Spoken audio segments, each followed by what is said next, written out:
Hello friends, I hope you are doing great. After successfully predicting the election results of Gujarat last year, I am Vipul Gupta and I am back with my analysis and predictions on the upcoming elections in Karnataka using the artificial intelligence technology. In this series, I will also provide some useful tips based on the past data and the analysis that I have performed on these data for all the parties that are participating in this election. In my previous video, I talked about artificial intelligence and machine learning in very layman terms. So in this video, let me skip that part and jump right to the topic. The election journey in Karnataka has been an interesting one so far. Congress, BJP and Janata Dal will be the leading parties in these elections. None of these parties has left any stone unturned to woo their vote bank.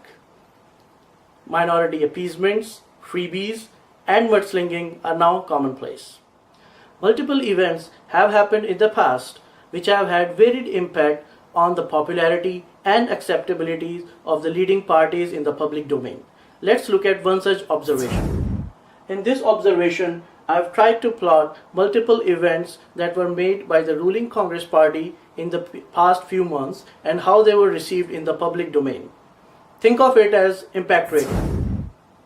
As we can see here, Congress maintained a fair amount of activity throughout the election season.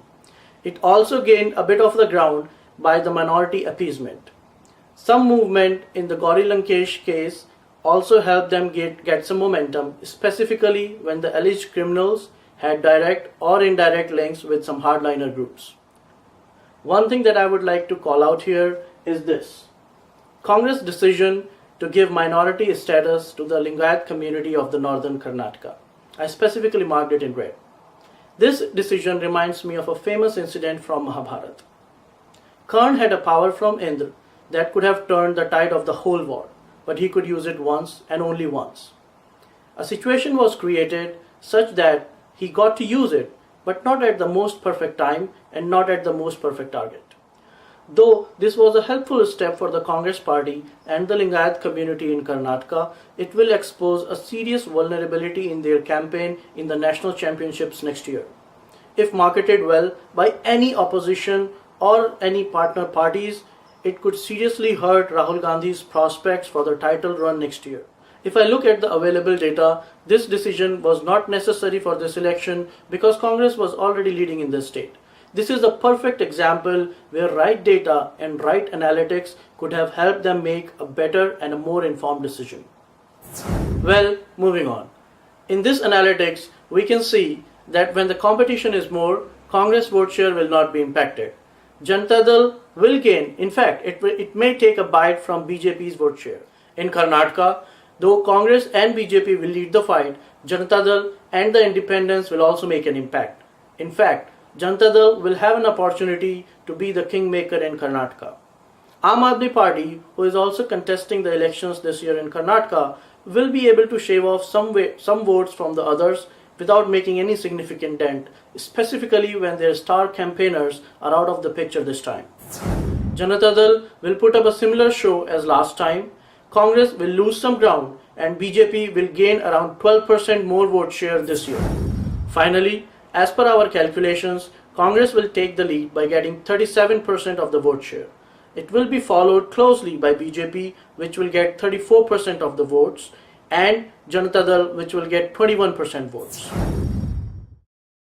Tips for Congress. Congress has done a good job by maintaining the confidence of their minority vote bank. They should expand their umbrella and try to reach out to more communities and more minorities. Tips for Janata Dal. Janata Dal should seek an alliance at this time. This is a good time for Janata Dal to form an alliance on their terms. After elections, independent candidates can pose a challenge for them to be able to negotiate with other leading parties. Tips for BJP. Mr. PM is working very hard for his party. He is an amazing orator, but data shows that his charisma is not able to make a deserving impact due to the language barrier. This is an opportunity where BJP should invite Srimati Sushma Swaraj in their campaign. She is an amazing orator and she has gained a good reputation in the recent past. a passionate speech from her in Kannada will help BJP get more swing votes in this last minute campaign. Artificial intelligence technology and data analytics will drive the decision making for the corporates and the businesses in the future. Being at the right place at the right time is not good enough. You need to make the right choice. Remember, nahi suptasya sinhasya praveshanti mukhe mriga. The right place is here, the right time is now. With our knowledge of artificial intelligence, let us help you in making the right decision.